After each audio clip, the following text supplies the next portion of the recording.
All right, here we go. It is year number 2 of Must Know People. I'm John Ryan with you, and got to say it right off the bat, today's a redo. The last time I tried to do the very first interview for season 2, we got everything done. It was a great podcast, and then I realized something went wrong with the recording and didn't get any of it. So we're back to redo it again with a guest that I tried to get on last year, but just couldn't meet up with him somehow. Jim Auen from Auen Distributing is our very first guest of the year. And first of all, Jim, thanks so much for redoing this. We're not going to ask different questions, by the way. Well, John, I just want to say that if that's your worst mistake you've made, somebody needs to provide me better training. Yeah, it's somebody else's fault, clearly. Is there a manual for this? I don't think so, but we'll try to get it right this time. So it's podcast 2.0. Here we go. We got a practice run in, so let's do it for real this time. Very good. So reason I wanted to start with you this year is because KCIM and Carroll Broadcasting, they are celebrating 75 years on air this year. You guys are also celebrating that same birthday here at Auen Distributing. So Yes. Got to be a huge feeling of accomplishment. 75 years. That's a milestone, man. You know, July 1 is the actual birthday, if you want to look at it that way. It is, as we spoke before, 75 years, no matter what business you're in, it's a long time. You have, we like to say, a few bumps in the road as you go along, but to stay in this industry that we're in, especially when there's a lot of consolidation that we see in business, the number of Budweiser wholesalers at one time was well over 1,000, and now it's under 400.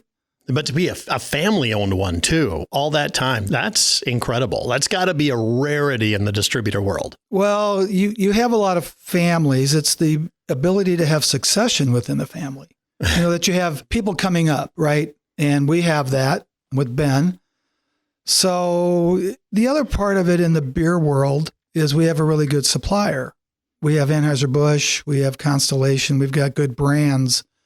There are some people that were very good wholesalers, but their parent company might not have been very good. And, you know, if you were selling Studebakers, you're out of business because of Studebaker, not because of you. I mean, what a great decision your dad, Ike Auen, made. Ike and Dorothy started it, bought it, and they moved here for the distributorship. Is that correct? Well, they were actually from here. Okay. They were born and raised in Carroll. Dad was working in Red Oak, then came back up here and was working for the family that owned this location. They were out of Red Oak. They had 2 locations. And he had an opportunity to buy it. I think I mentioned before, I've got the original contract. He got a pretty sweet deal if you look at it today. And we're very fortunate because, you know. Can I ask what the price was? You can ask. The answer won't be forthcoming. You could buy a used car today for that.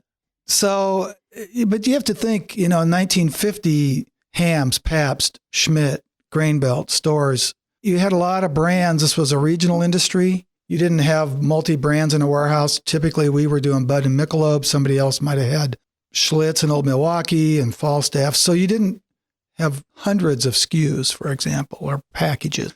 It was a much simpler business. Think of it as a 6-cylinder motor with a carburetor in today's world of fuel injection. So it's. Do you remember much from the early days? I mean, because you were just born right around that time that they started this, right? Yeah. Well, I remember, you know, I remember this, you know, Dad was working down here. We didn't have an office staff, right? There were not a lot of employees. And the phone at home, we thought this was tech, right? We had a phone that chimed and a phone that rang. So the home phone chimed. Mm-hmm. That was a call to the house. If the phone rang, that meant someone was trying to call the warehouse. And if it rang 3 times, that meant Ike wasn't here.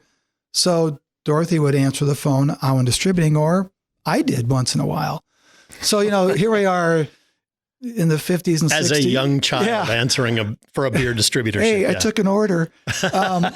You know, again, it was a simpler business model, basically is what it was. But yeah, I remember sleeping in the front of the truck. Dad, I don't know if it was a Brita celebration. It was a celebration. And I went along with him, and I'm sleeping on the cab of the truck during a celebration. So yeah, there's a lot of history. So what kind of equipment did you guys have? How many trucks did you have that you remember? Just one? I know we had 2, and you didn't have bay doors like you do today. And we had an old warehouse. It's actually down where the old Mittendorf sheet metal used to be on 5th Street, down the street from Kurp's. The building was actually owned by Art New, and we rented one half of it and the back of it. And you basically loaded your beer for the day, pedaled off the truck for the day, you sold, but you were only selling 7 packages. So you weren't taking orders, doing all the deliveries. You were out there just hustling, kind of selling. Yeah, but back in that era, whether you sold potato chips, Pepsi, bread, beer, the salesman was the driver of the truck. So you pulled up to the retail location, you go and take the order, go out to your truck, offload it. That's it. There's your inventory. How does that work now, though? But you would have sales representatives going out, Today right? we pre-sell everything. So you know exactly what you're taking to every location. So basically, the salesman's going out with the warehouse. He goes out with his iPad, goes into the retail location, takes the order, submits the order here. We can, if we choose to, we can go to what they call like a B2B, or the retailers can order direct. Mm-hmm. We just haven't pulled the trigger on that. We still like salespeople talking to people. If you want to talk about that being somewhat old school, but so we take the order, we pick the orders by stop. So when the delivery team pulls up to the retail location, there's his entire order ready to go. I'm assuming you've done all the jobs here, haven't you? Yeah, I had a CDL. Actually, I got pulled over for driving past a weigh station one time. So yes. Whoops. So what was your favorite job to do here other than the one you have now? Coming up with the I really like the marketing of the product. I like the advertising end of it. I like the ad campaigns. I like putting together a program to get product out the door and promote the brands. And that's a lot of what you do now, isn't it? So I do a lot of that, yes. Yeah. So walk me through a day that you have here. What's a typical day when you walk through the door? Well, first thing, I greet everybody. Good morning. How is everyone? Do you walk around the warehouse and say hi to everybody? Yeah. We don't have a lot of people here, for one. So yeah, we greet everybody, but you do your standard email things, right? Catch up on your day. You work through your list, right? You've got either meetings lined up or we have Zoom calls with various suppliers. I always check sales. I always check where we are with the month. Always check sales by all of our brands and suppliers. It's important we have to forward think so much here because we're already thinking summer, right? We forecast out 8 weeks. So we live in the moment and we live in the future is what we tend to do in the beer world. So emails, go through my list, take care of Zooms, talk to suppliers. We don't have a lot of retail issues. Most of those are handled by our sales team. I was always curious, do you guys have to buy the inventory from the breweries and then you're stuck with it? You got to deal with it? Or is it something that, they're going to ship you this and then whatever you don't sell, you ship back? They don't force ship anything. Well, that's sort of a lie. AB, Anheuser-Busch, they'll do some inventory build in the spring because brewers can't make enough beer for the summer. So we'll go into summer with a little bit of a heavier than normal inventory load. But you have to fork out the money for that right away before you even sell it? Your credit terms are 1 day. You order it, you're writing a check. Yeah. You own it. Yes, if you have out-of-date product that goes out of code, it's our responsibility to destroy it. So when it comes to things like craft beer, things like that, how does somebody break through the market? Somebody here has got a local beer. They want you to distribute it. It's not just as easy as walking through the door going, hey, Jim, do you want to take this around for me? So that does happen. So let's take a craft supplier or a small regional supplier of either ready to drink, vodka drinks, or beer. Doesn't matter. First, they want to build their network, right? So who's going to be my distributors? So they either reach out oftentimes to the bud wholesalers because then you've got a footprint and you've covered the whole state, or you would pick the Miller Wholesaler Network. But it's getting to be more and more important that supplier makes chain contacts. Casey's, Come and Goes, Hy-Vee's, Fairways, Sparky's, Chemist's family. He's got to create his own little demand out. Right. He's got to make those calls and get a footprint in the door. That's almost essential anymore. So that's one of the key questions we'll ask someone who calls on us is, what do you have for chain commitments? So they've got to do their end and we've got to do our end. And then from there, you have to figure out an order. I don't know how well it's going to sell. So you have to put together an order and stock your building. I was actually going to start with this question. In all the times that we've done stuff at the radio station, done interviews, things like that, you always have a little weird beer fact for me. It's like kind of like something going on. Give me a weird beer fact that most people don't know.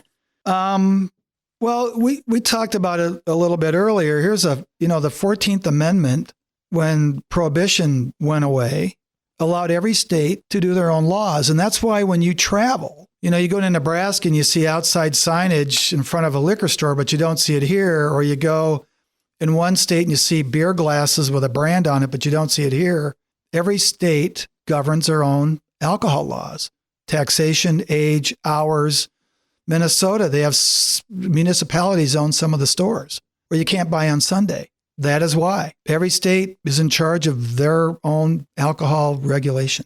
Tell me about the Bud Light protest, because a couple of years back, obviously that blew up, and that made a large ripple for what was basically one can that went out to a social marketer, a social media influencer, right? Right. So give me the background story in that real quick for anybody who may not know the whole flap about it. Well, the one thing I will say about that, we knew zero pre-doing that promotion, if you want to call it that.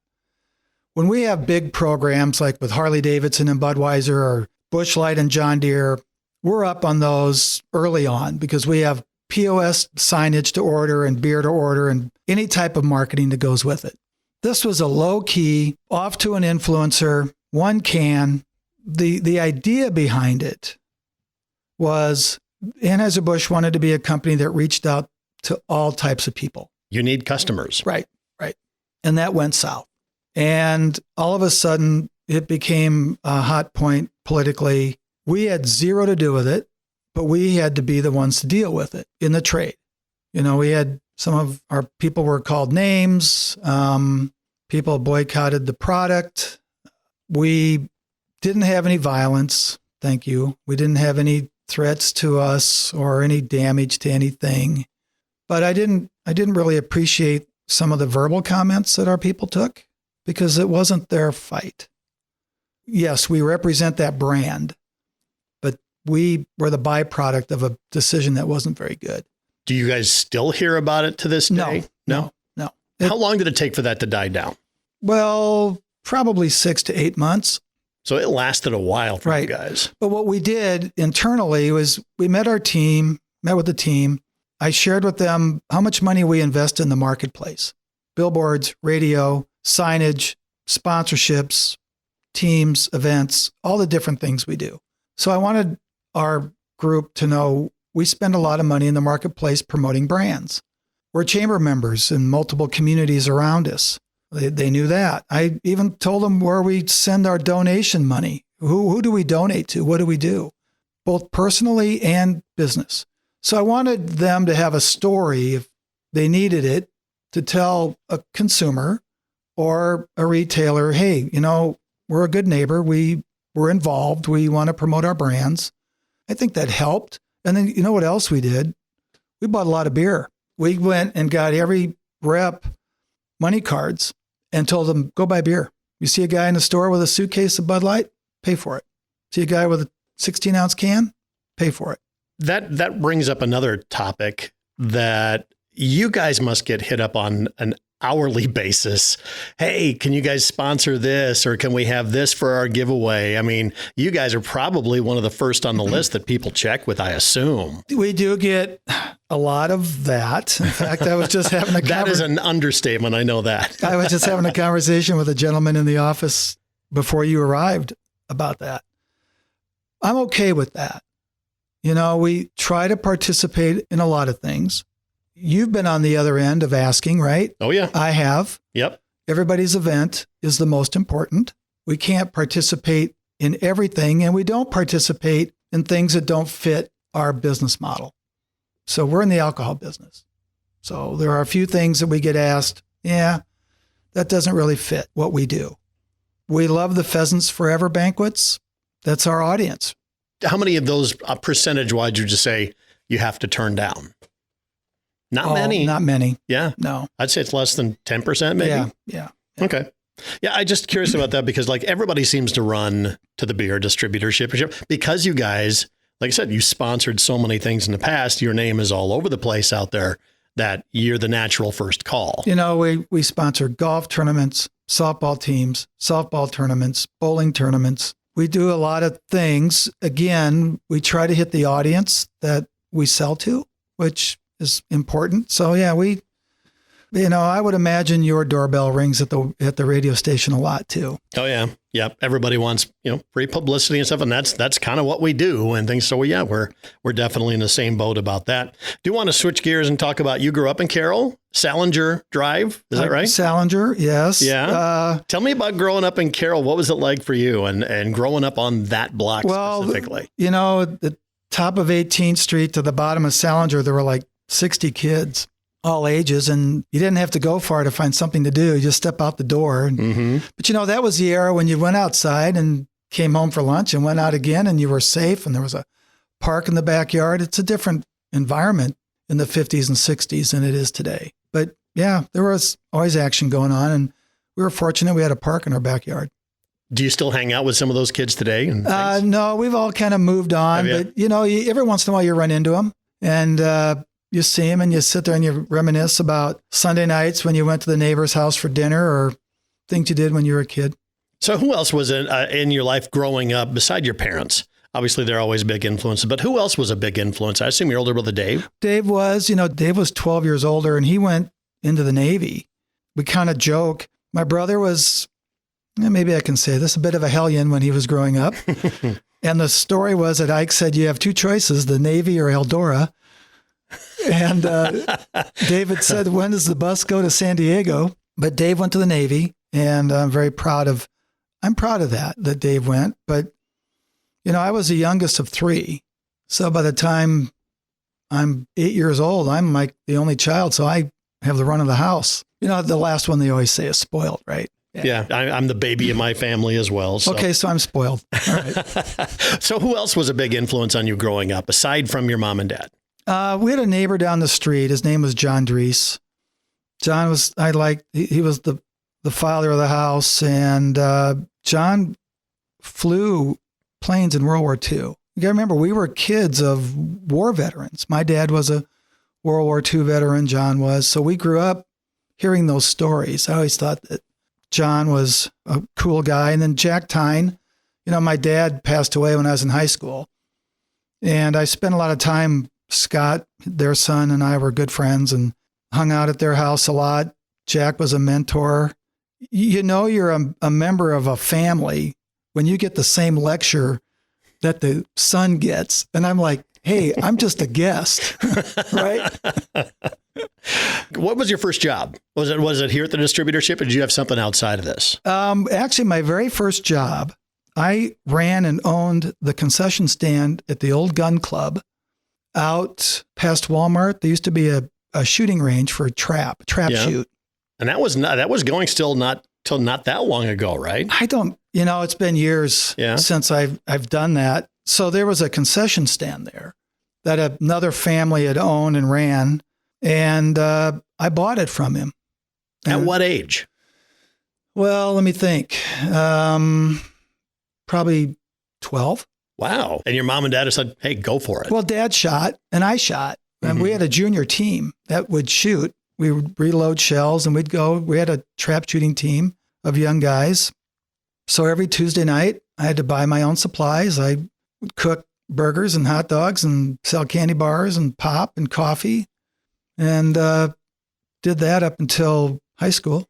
First lesson in business right there. Yeah. I usually ask people what they learned, but that's pretty obvious. You learned a lot of things. Dad would take me around town, Biter's Market, out to Pepsi. I'd buy my supplies. I'd open up my checkbook and he'd take me around. I'd buy all my supplies. And Sounds like you spent a lot of time with your dad? Yeah, we did a lot of things. He took me to Iowa State football games and we shot trap together. And Any hunting in there or just trap? Yeah, we'd shoot pheasant. So I had a single shot 410. And all the guys that Dad would hunt with were, you'd have semi-automatic Brownings, right? How fast do you think a single shot 410 is compared? You better be accurate.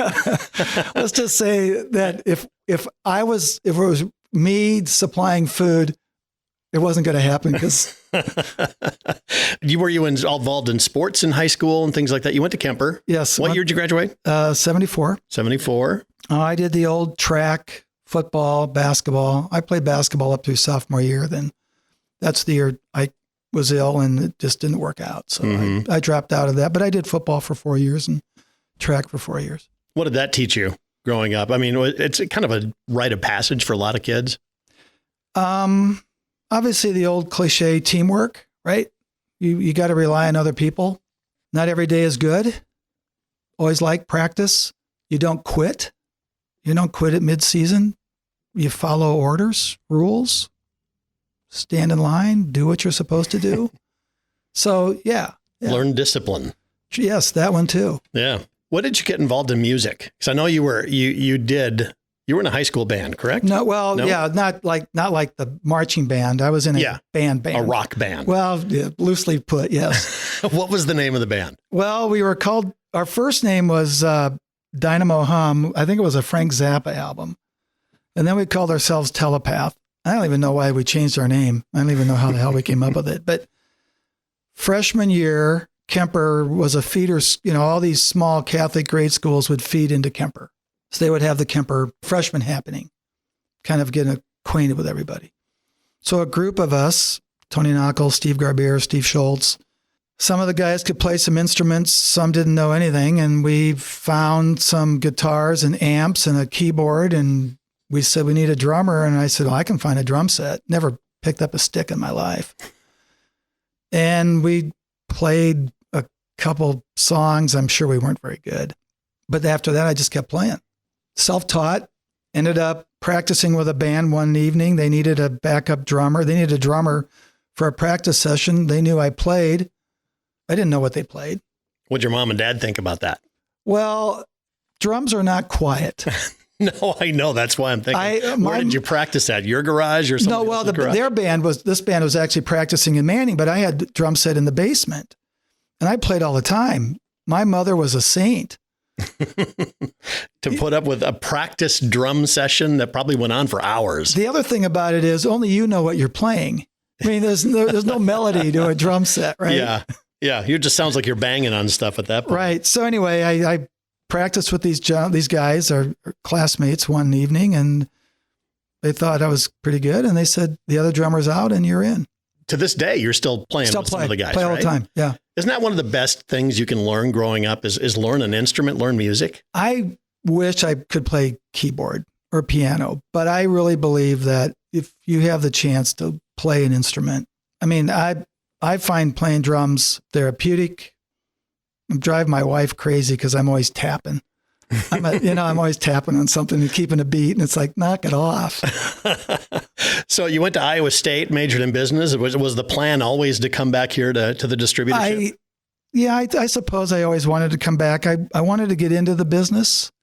I did interview with Anheuser-Busch. I obviously didn't get the job at the corporate level, but I did get a job with Target. I think it's important that if you're going to go in a family business, you do something else for a while, right? And so I worked at Target in Ames in their management program. Then David said, hey, do you want to come back? We were getting bigger. The company was growing. And I know that it was becoming more challenging, more brands, more things. So I said, sure. In what capacity did you come back as? I came back as sales manager. Talk about Dave a little bit, because he was big in the Bud Open softball tournament for years and years and years here. But after he passed, that had to be really hard. You were next in line to the succession. It was a real challenge. I don't say this very often to people. In business, you fix everything. You fix trucks, you fix this, you fix that. You're the fixer guy. I couldn't fix this. I couldn't make it better. And so I struggled with that for a while. It's like, I can't do anything about this. All I can do is run our business. And, when you look at 75 years or 50, doesn't matter. When I say bumps in the road, that's putting it lightly. And you have to navigate things that become very challenging in your business. And that was one of them. We actually, Ike dying in 72, and then Dorothy passes away. Those are big moments in a family business, and you got to navigate that. And I think that's somewhat of a testament to the character of our people, and Troy and Hans and me getting through those difficult moments. Because our customers don't, I'm not trying to be cruel. Our customers don't necessarily care. I mean, they did. A lot of them knew Dave, but Yeah. Their life goes on. Right. They need beer. They need their product, their business. And so that week, that was very difficult for the family, for everybody. How long have you been president? Since when? Well, I was vice president. And then when David passed away in 2001, I became the president. In that time, you not only run the business here, you got really involved with Carroll, economic development, things like that. Talk about what drew you in for that and why you were so committed to it, because you were president of the Carroll Area Development Corporation and all of that. So you were very instrumental in all president of a child care center. Yeah. Kemper Foundation. So many different fundraising. New Hope Village. The cemetery wall. I remember you were big on that too. Well, rebuilding that. Well, hell, John, it's right next door. Most of my family's over there, right? So let's make it look good, right? Part of it is I enjoy that. Some of it is it's good for Carroll. There's a lot of pride in Carroll. And when you travel and you tell people you're from Carroll, you usually get pretty good comments. Wow, your town's this or that or progressive or... So, someone asks, hey, do you want to be on the board? Yeah, sure. Okay, I can do that. But I only think you should serve. I'm not trying to lecture anybody out there, but I think you should serve. And if you do serve, be committed to it. If you're going to be on a board, be on the board. Just don't say yes because that's your friend or you want to have them leave you alone. Or sit in a meeting and not say a word or not contribute or something like that. Right. Yeah. So, you serve on boards and committees to try to make that group or your community a better place. Do you feel like you've made an impact in that area? Yeah, I do. And I always say this when I'm done, that I want the next person to do a better job than me. And it's, it also is important. There are some boards you can be on forever, even though they have terms, When you feel like you're done, it's okay. So you know what? I was on the daycare board for, 13 years or whatever. It's like, okay, it's time. Mm-hmm. Let's get some new blood, new thought. It's okay to say, I'm going to resign. I know that a number of years ago when the casino they were looking for a location. They were thinking Carroll, they were thinking Jefferson, all those. I remember here, and I was fairly new to town, but it seemed like it was pretty evenly split. That some people wanted it here, some people didn't want it here. What side of the fence did you fall on for that? I would have probably supported it. We never got to the point of a vote. They had a vote in Sac County, if you remember. No, I didn't remember that. And because they were talk of trying to put a casino near the sand pits. Don't quote me on all this being gospel truth. And it failed. Would a vote in Carroll County had won? Probably. I can't say for certain because I know there are people that like the casino, but there are people that say, I like the casino idea, but I don't want it in my neighborhood or I don't want it in my community. So, yeah, I don't know. It probably would have passed. Was that a loss for Carroll or was that a win for Carroll, not getting the casino? Boy, that one's a tough question. I think that argument would go right down the middle. From a financial standpoint, be a lot of tax money because you see it in Jefferson, right? There'd be maybe a windfall of money. Would it have been good socially?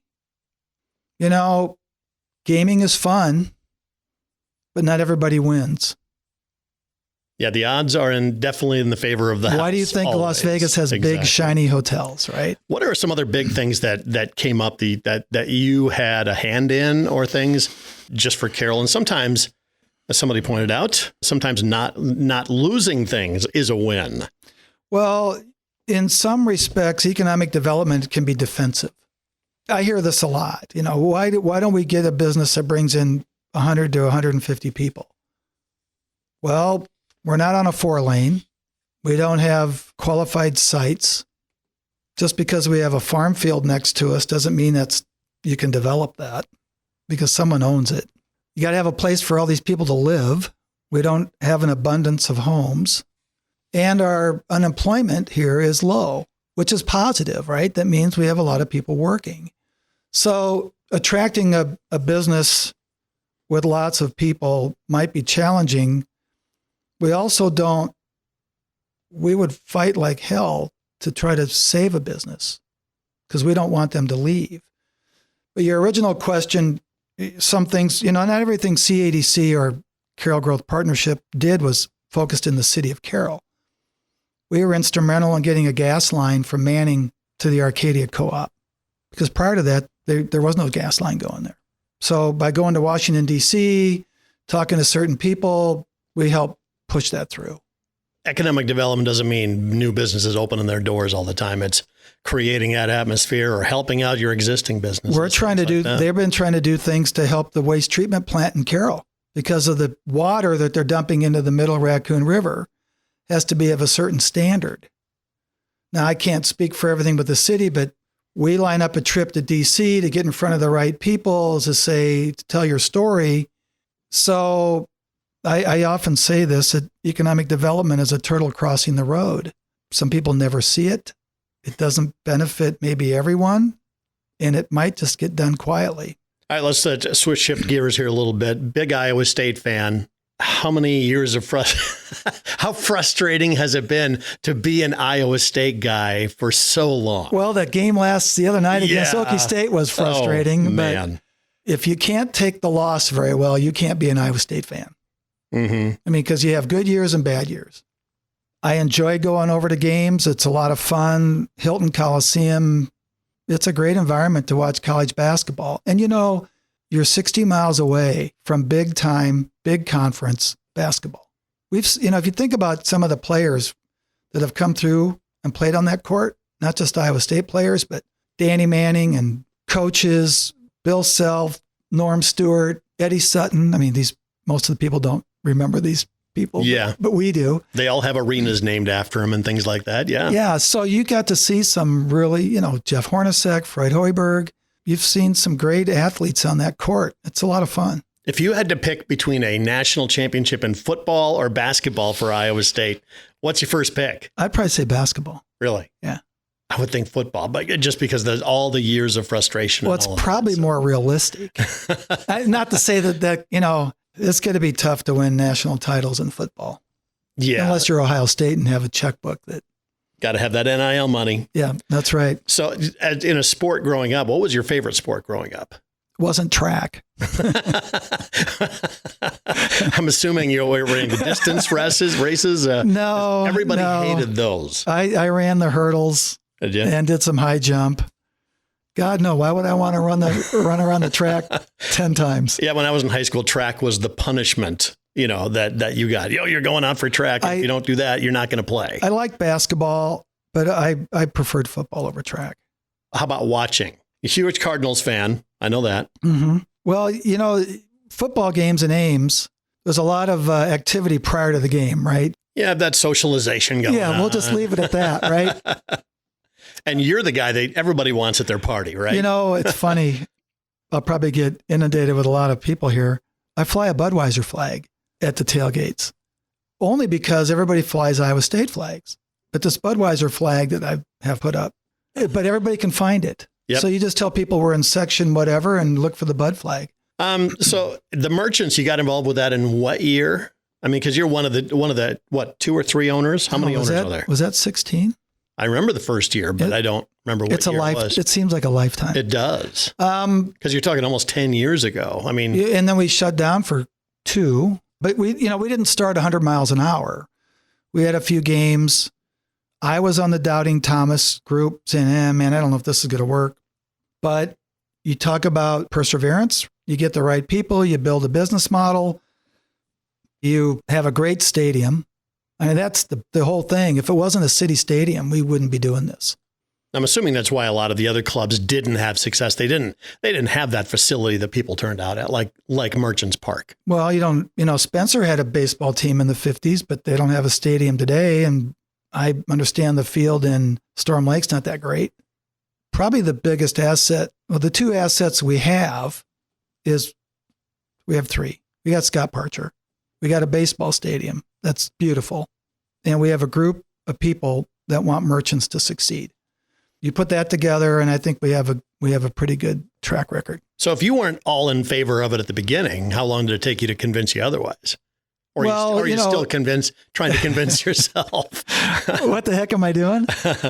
Well, after about the first year, we had great fan support and corporate support. We don't get money from the city to fund the merchants. We go out and sell games and passes and tickets and sponsorships and sell beer. Obviously, we make some money off of that. If we're not profitable, we're not doing it. So after a couple of years, we thought, hey, this is going to work. We can make this work. But then, of course, COVID shut everything down. And all of a sudden, you're left without a league. The owner of that previous league, I don't know, wherever he went to. We mutually parted. Yeah.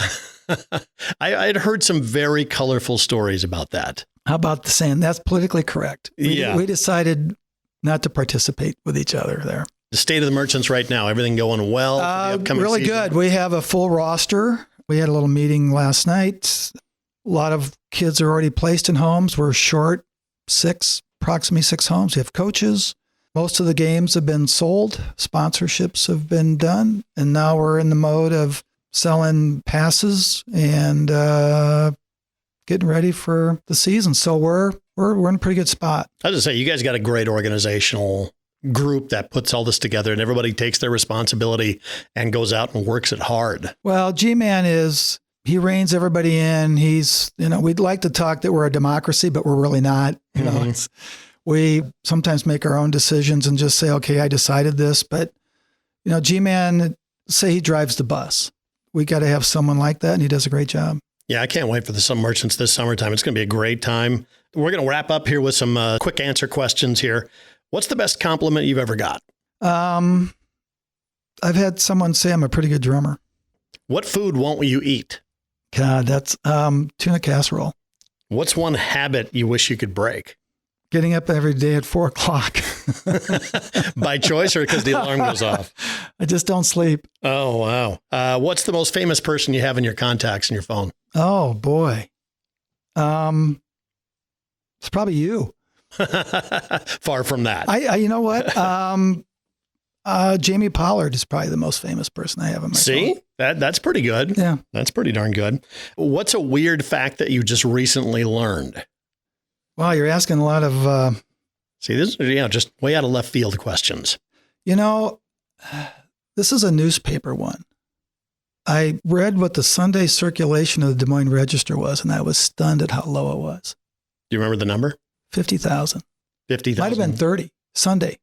Wow. At one time it was 500,000. Most overrated thing in today's culture. What do you think just gets way too much play? TikTok. Why do you hate the song Stairway to Heaven? Oh, this is a holdover from the first podcast. We had mentioned that. Yeah. Okay, I'm going to speak to it as a drummer. It's just not very fun to play. I like songs that start and go. Mm-hmm. I'm not one to sit back. Okay, who do you want to share a beer with, either living or in the past? Who would be like your ultimate, sit down for happy hour? I'd probably like to sit down with Dad. One more beer, right? One more beer. What would you ask him? I never asked him why he started the business. I know that he worked in the beer business before, and he probably looked at it as an opportunity. I get to own my own business.